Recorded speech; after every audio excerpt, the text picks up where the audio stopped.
Parece inacreditável, presidente, que um governo decrépito e moribundo como esse de Michel Temer siga determinado no seu propósito de acabar com o que sobrou do país depois de tudo o que já destruiu. Esse é o governo da rejeição nacional, um governo que consegue ser unanimidade em reprovação popular. Um governo que tem um presidente detestado por toda a população brasileira e, em razão disso, é absolutamente alienado em relação ao povo. É um governo que está pouco se importando para o que pensam os brasileiros sobre o desmonte que impõe ao país. Esse é o governo que congelou os investimentos em saúde e educação por 20 anos. É o governo que acabou com o ProUni, o FIES e o Ciências Sem Fronteiras. É o governo que destruiu a farmácia popular e enterrou o Pronatec. É o governo que esfacelou o Minha Casa Minha Vida e rasgou a CLT. É o governo que excluiu milhões do Bolsa Família e devolveu o Brasil ao mapa da fome. Não satisfeito, é o governo que está vendendo todo o patrimônio nacional. Está loteando a Amazônia, quer privatizar o Rio São Francisco e vender as joias da coroa do setor elétrico brasileiro. O Ministério das Minas e Energia anunciou que ainda este mês vai enviar a modelagem de privatização da Eletrobras para este Congresso.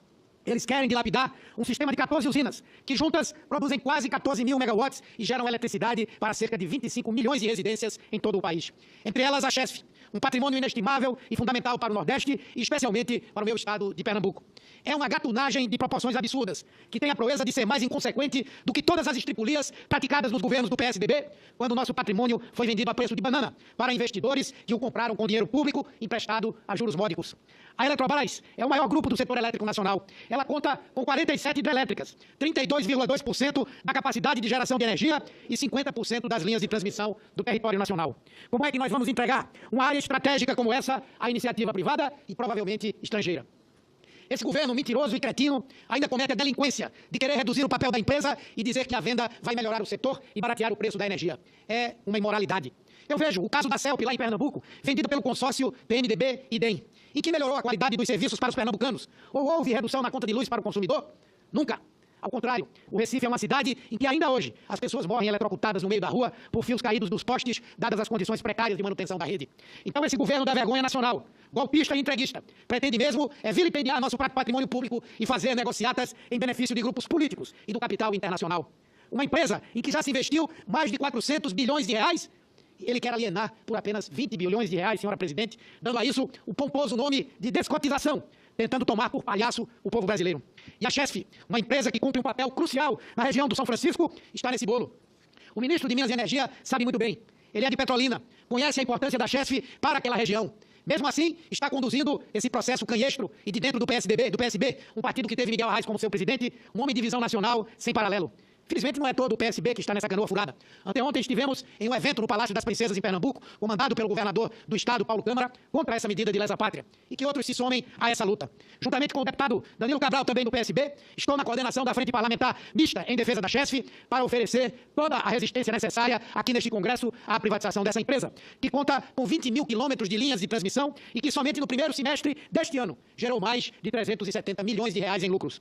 Milhares de brasileiros que vivem na região do São Francisco são beneficiários de incontáveis projetos sociais que a Chesf vem desenvolvendo ao longo de décadas. Incentivo à pesca, à fruticultura, à recuperação e revitalização do rio, de matas ciliares, enfim, programas que geram também centenas de empregos. Como então esse governo quer vender uma empresa que não tem só uma imensa dimensão econômica, mas principalmente humana? Não vamos nos render a esse governo vendilhão, que tem planos de entregar até mesmo a Petrobras, como anunciado pelo mesmo ministro. Não vamos nos curvar. Depois de amanhã estaremos em Petrolina, onde lá participaremos de um grande ato com a população em defesa da Chesf, com a presença de deputados, senadores, governadores do Nordeste, para dizermos que o Nordeste não aceita a privatização da Chesf. E mais ainda, hoje é um dia de vergonha para nós de Pernambuco. Um dia de vergonha. Lamento, presidente, porque esse ministro ainda é do seu partido, embora o partido de Vossa Excelência não tenha como partido o colocado lá. Mas ele traz a vergonha também para todos os pernambucanos de dizer que vai também privatizar a Petrobras. A partir disso a gente começa a pensar por que é que tanto se bateu e se bate na Petrobras até hoje. Para que eles entreguem as principais riquezas desse país, como o pré-sal.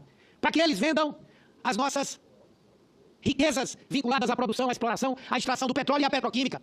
Para que eles façam como fizeram em Pernambuco, que venderam a petroquímica de Pernambuco por um preço 10 vezes menor do que foi investido lá. Com certeza, senhora presidente, é algo que nós não podemos aceitar.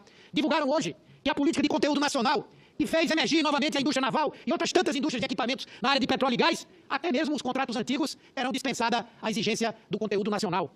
É lamentável, senhora presidenta. E eu, como pernambucano, estou aqui envergonhado de ter um ministro entreguista, de ter um ministro que está fazendo ali o serviço que querem as grandes multinacionais do petróleo e aqueles que querem que o Brasil continue a viver subordinado aos interesses internacionais, aos interesses dos americanos. É lamentável. E que tudo isso seja feito por um governo sem qualquer legitimidade, sem um voto sequer da população brasileira. Por isso, a minha conclamação é para que o povo brasileiro se una a essa batalha. Que trabalho teve o nosso governo de investir na exploração do pré-sal, de identificar essa riqueza, de criar todo um modelo de exploração do pré-sal em que o poder público tinha o privilégio de receber a maior parcela dos valores e, ao mesmo tempo, de criar um fundo social cujo conteúdo era destinado em 50% dos recursos para a área da educação e 25% para a saúde. Esse presidente Michel Temer realmente é um criminoso. É um criminoso que deveria estar atrás das grades e não fazendo o que está fazendo com o Brasil nesse momento, de entregar a nossa riqueza, o nosso patrimônio, as nossas empresas estatais, construídas com tanta luta, com tanto suor do povo brasileiro, para se tornar um lacaio, um servil das grandes petroleiras internacionais. Muito obrigado, senhora presidenta. Desculpe aqui a intensidade do meu desabafo, mas isso já realmente é motivo de revolta para qualquer cidadão brasileiro.